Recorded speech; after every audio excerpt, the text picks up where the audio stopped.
মা জগদম্বা, আমাকে সাহায্য করো, আমি যেন তাড়াতাড়ি পৌঁছে যাই।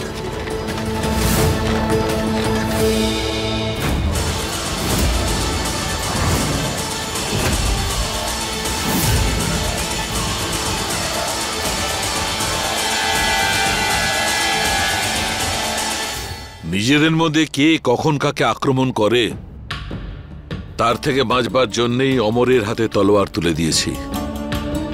দাদু, তুমি এখন ঠিক আছো তো? তোমার শরীর ঠিক আছে? আবির, এই বয়সে যেমন থাকা উচিত তেমনই আছি। বাড়িতে শুভ কাজ হচ্ছে, দাদু এসে গেছে। এই শুভ সময়ে তোকে একটা পারিবারিক উপহার দিতে চাই। আমাকে? রাম সিং,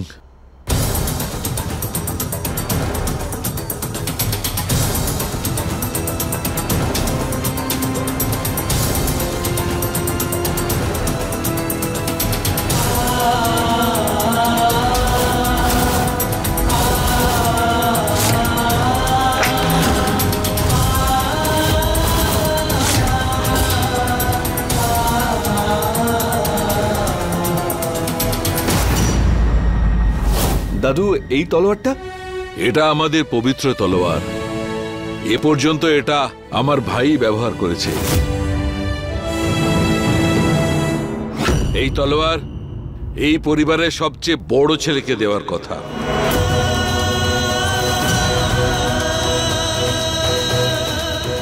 এখন এই তলোয়ার আবির তোমাকেই রাখতে হবে। আচ্ছা বাবা, এই তরোয়ালটা খুব সুন্দর, কিন্তু এইভাবে রাখা হয়েছে কেন? যতক্ষণ না সুতোটা খোলা হচ্ছে এটা বাইরে বার করা হবে কিভাবে? এই জন্যে বৌমা, এই তলোয়ার খাপ থেকে তখনই বেরোবে যখন তার স্ত্রীকে রক্ষা করতে হবে। ততদিন এই সুতোটা ছেঁড়া চলবে না। ঠিক আছে দাদু।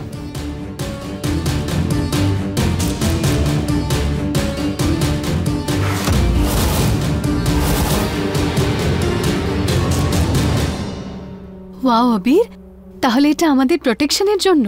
সব থেকে বেশি। তুমি তো হলে আমার জীবনের আলো, ত্রিশালা। সন্ধেবেলায় সঙ্গীত, আমাদের লাইট নেই, কি করে রেডি হব? ডোন্ট ওয়ারি ত্রিশালা, আমি আছি তো।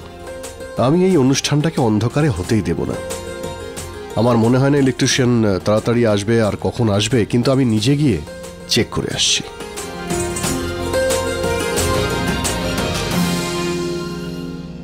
দাদু, বিয়ের পর ওই তলোয়ার আমি রাখতে পারি? বিশাল বাবা, মনে হচ্ছে তুমি ভুলে গেছো, এই তলোয়ার এই পরিবারের সবচেয়ে বড় ছেলেকে দেওয়া হয়ে থাকে। আর তুমি তো এখন এই পরিবারেরও কেউ নও।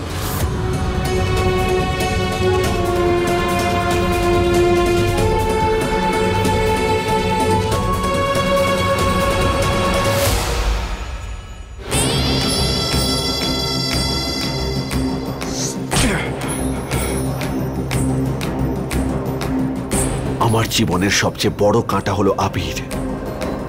সবকিছুই ও পেয়ে যায়, আর আমি কিচ্ছু না। এখন এই পরিবারের বড় ছেলে না তুই? আরে ছেলে কি রে, তুই থাকবি না পৃথিবীতে। আমি পঞ্চায়েতকে সবকিছু জানিয়ে দিয়েছি। ও হয়তো গ্রামবাসীদের নিয়ে আসছে তোকে মৃত্যুদণ্ড দেওয়ার জন্য। দুঃখের বিষয় হলো এটা যে তুই ওখান থেকে তলোয়ার বের করার সুযোগ পাবি না আবির, না। আচ্ছা, যে তরোয়ালটা আপনি আবিরকে দিয়েছেন ভীষণ সুন্দর, ওটা দেখে ভীষণ ভালো লাগলো। এত সুন্দর কারিগরি আমার জীবনে কখনো দেখিনি। ভানু দিদি এটা বানিয়েছিলেন আদিনাথ ভাইয়ের জন্য। যার মনে ভালোবাসা আছে তার বানানো জিনিস তো সুন্দর হবেই। আচ্ছা বাবা, ভানু দিদি কে?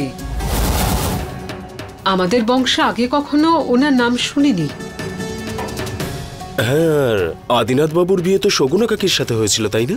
আর তাছাড়া তোমাদের পরিবারে ওদেরকে নিয়ে কোনোদিনও কোনো কথা হতে শুনিনি। বংশের হলে তো বংশের মুখ উজ্জ্বল করবেই বিশ্বাস। ফুলের সুগন্ধ কি করে ছড়ায় গন্ধ তো চলেই যায় চারিদিকে সুগন্ধ করে। ভানু দিদি আসলে এই পরিবারের কেউ না হয়েও সবকিছু ছিলেন। ওই তলোয়ারে ওর ভালোবাসা আছে। ওই তলোয়ার যার কাছে থাকবে তার উপর ভানু দিদির আশীর্বাদ অবশ্যই থাকবে। রানা সাহেব,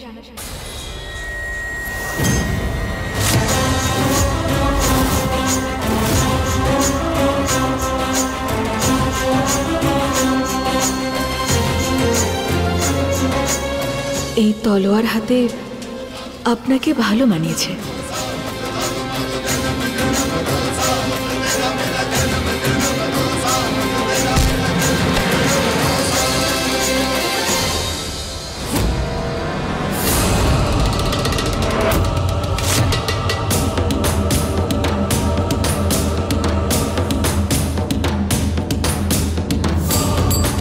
কোথায় গেল?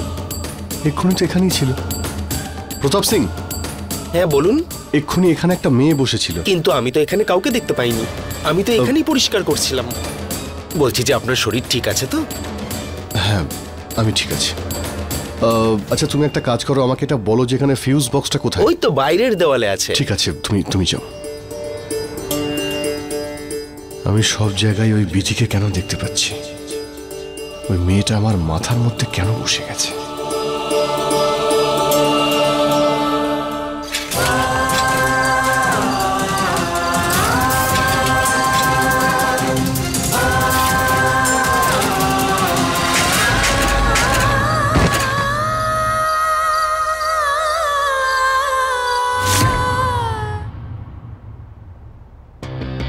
ত্রিশালামা, সন্ধেবেলার জন্য তোমার রেডি হয়ে যাওয়া উচিত, তাই না? তোমার রাতের অনুষ্ঠান আছে না? মা, এরকম ক্যান্ডেল লাইটে আমি রেডি হব নাকি? প্রথমে লাইটটা আসুক, তারপর আমি সেজে নেব। ততক্ষণ বাড়িটা ঘুরে দেখি। Not a bad idea actually. চলো।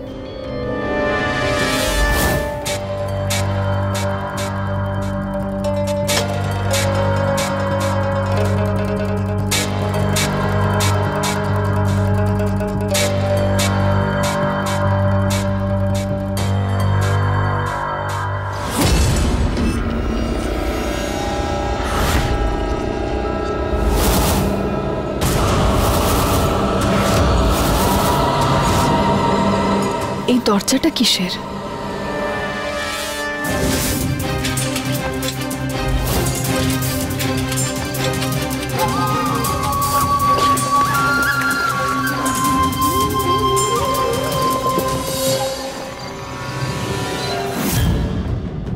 কি অদ্ভুত ব্যাপার।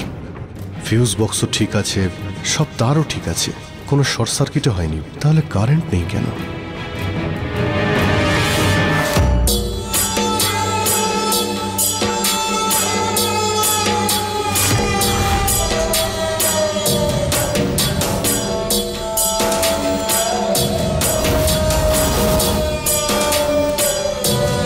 দরজাটার মধ্যে লাল সুতো বাঁধা কেন? এমন কেন মনে হচ্ছে যেন এই দরজাটা আমি আগে থেকেই চিনি।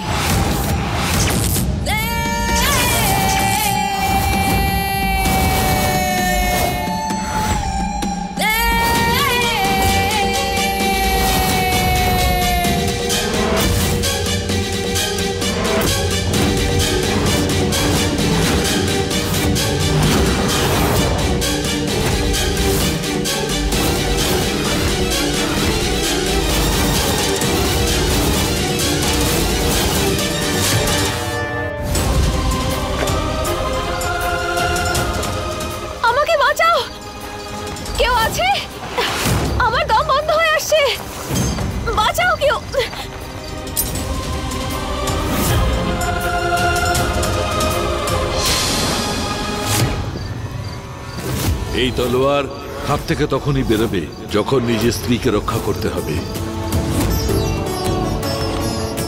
সরি দাদু, কাউকে আমি মরে যেতে দেখতে পারবো না। আমাকে এখন তরোয়ালটাকে বের করতেই হবে।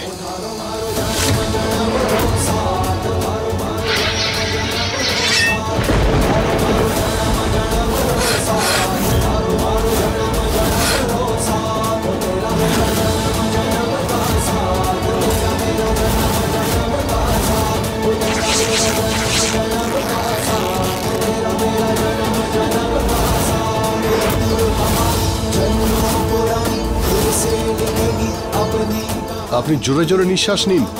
আপনি ঠিক আছেন? কে এই মেয়েটা? অন্ধকারে দেখতেও পাচ্ছি না। জল জল।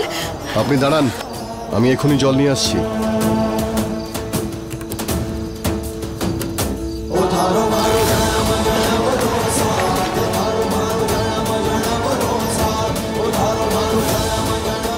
সাহেব বাবু,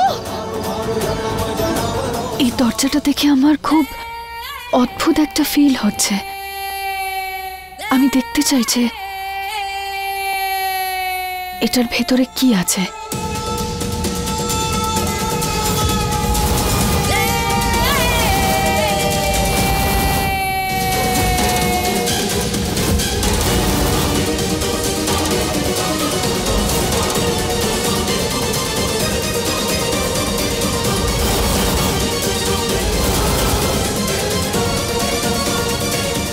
ত্রিশালা,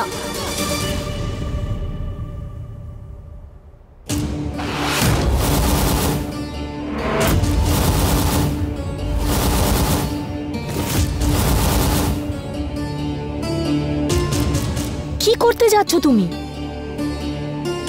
ত্রিশালা, এই দরজা আর কখনো খুলবে না। দাদা ঠাকুরের আদেশ রয়েছে। কথিত আছে যে বহু বছর আগে এই দরজার ভিতরে কেউ কোনো জাদু করেছিল। জাদু? আর যে কেউ এই দরজার ভিতর দিয়ে যায় সেই মানুষের অকল্যাণ হয়। সেই জন্য আমি বলছি, ত্রিশালা, তুমি এই দরজা কখনো খোলো না।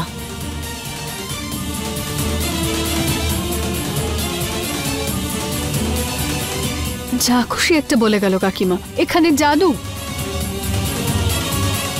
আমি বিশ্বাস করি না সব। আমি দরজাটা খুলবো আর দেখবো ভেতরে কি আছে।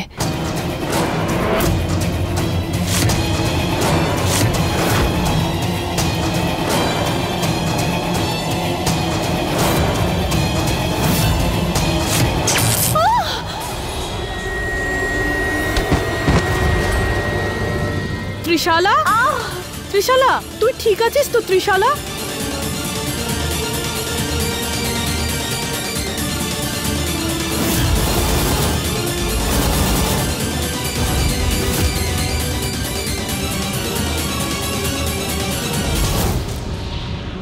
সাহেব বাবু, সাহেব বাবু। এই দাঁড়া, কোথায় যাচ্ছিস ভেতরে? ওই আমার বিয়ে হয়েছে এই পরিবারে, আমাকে ভেতরে যেতে হবে। কে জানে কেন সব পাগল এখানেই চলে আসে। সকালে একটা বুড়ি এলো আর এখন এই মেয়েটা। কি বলতে চাস? এ বাড়ির নতুন মালকিন? ও তো সেটাই বলছে। কি করি? আমাকে ভেতরে যেতে হবে। সাহেব বাবুকে সাবধান করতে হবে যে গ্রামবাসীরা ওনাকে খুঁজতে আসছে।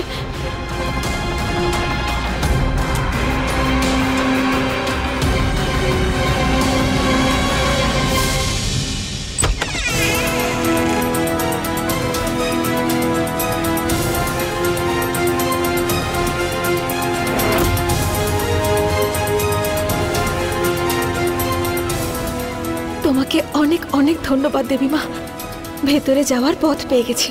ব্যাস, এবার সাহেব বাবুর সঙ্গে দেখা করে ওনাকে সাবধান করতে হবে যে গ্রামবাসীরা ওনাকে মারতে আসছে।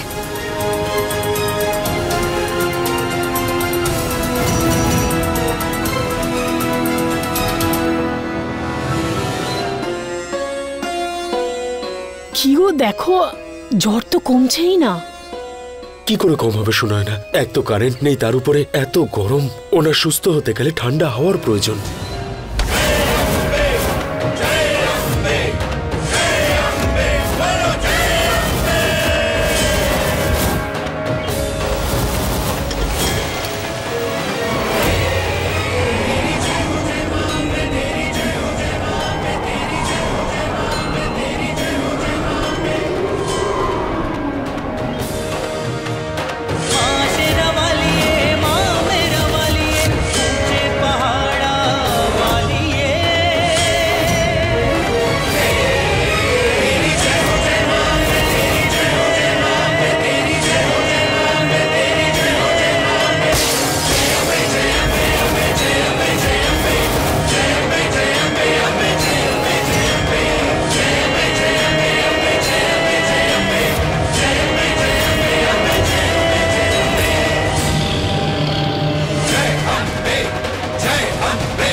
কতবার আমি তোমাকে বলেছি ত্রিশালা, তুমি নিজের খেয়াল রাখো। তুমি না সব সময় আমাকে টেনশনে রাখো। আবির, আমার কথাটা বিশ্বাস করো, আমি কিচ্ছু করিনি। আমি শুধু তালাটা ছুঁতে গেছিলাম, আর ছোঁয়া মাত্রই আমার শক লাগলো, আর আমি পিছনে পড়ে গেলাম। ওখানে কোনো গন্ডগোল আছে আবির? দেখো, এখানে তেমন কোনো ব্যাপার নেই।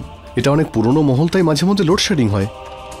হয়তো তার খোলা ছিল, তুমি ছুঁয়েছো বলে শক খেয়েছো। That's it. তুমি এসব নিয়ে একদম চিন্তা করো না প্লিজ। আবির, এখন এই বাড়িতে কারেন্ট নেই, আমার শক কিভাবে লাগতে পারে?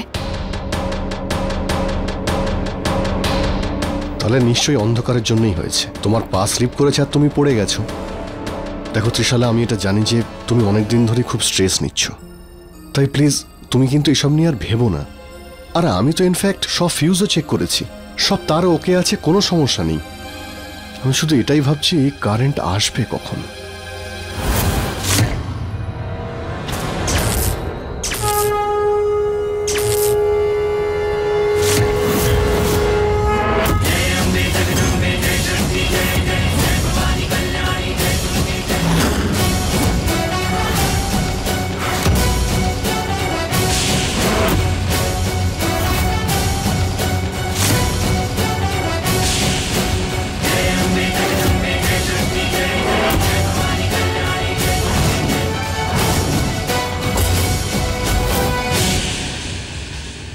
বলছি যে আপনি ঠিক আছেন তো? এখন একটু ভালো বোধ করছি, আগের থেকে ভালো। এরকম তো অনেকদিন আগে ঘটেছিল, যখন ভানু দিদি এই বাড়িতে এসেছিলেন। ঠিক যেন একটা আশ্চর্য ঘটনা।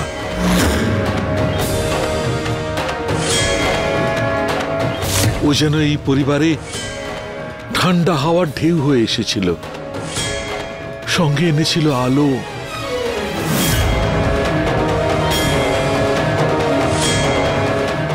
পায়ে ওর কাঁটা ফুটেছিল, সেই রক্ত দিয়ে শুভ আলতার চিহ্ন দিয়ে এসেছিল এই বাড়িতে।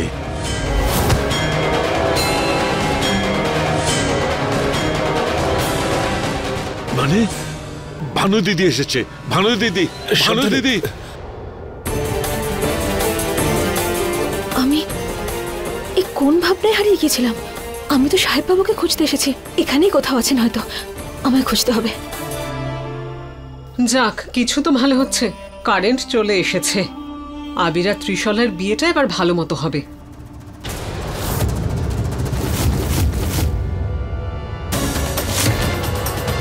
এই বিধি, ও বেঁচে আছে? এখানে কি করে এলো? হে ভগবান, এবার কি করব?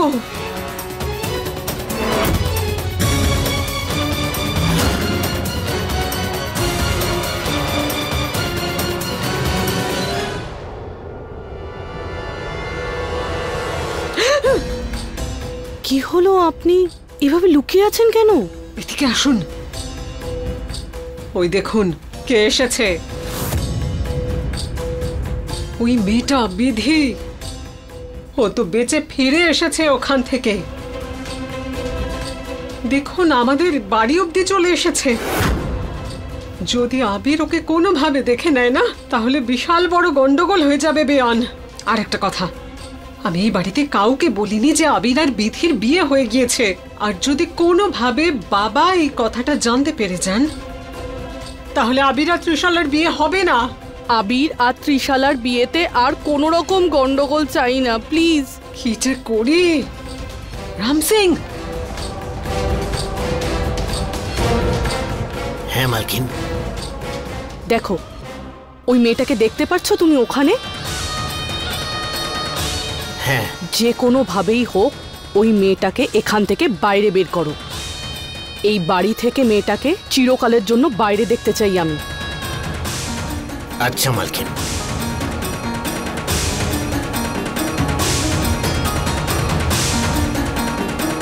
আরে শোনো,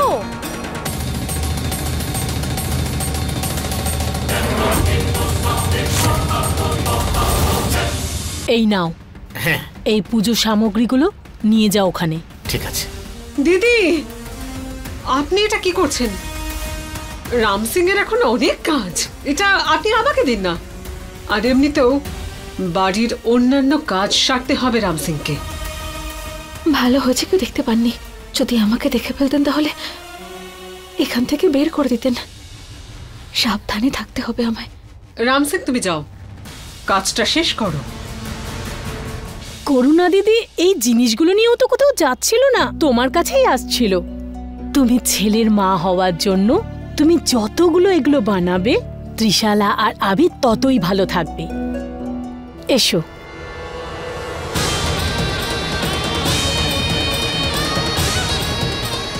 কোথায় গেল বিধি? এর আগে ও আবিরের কাছে পৌঁছে যাক, ওকে খুঁজে বের করতেই হবে। হে দেবী মা, সাহেব বাবুর সঙ্গে তাড়াতাড়ি দেখা করে দাও। अपने पसंदीदा शो के फुल एपिसोड देखने के लिए अभी डाउनलोड करें दंगल प्ले ऐप।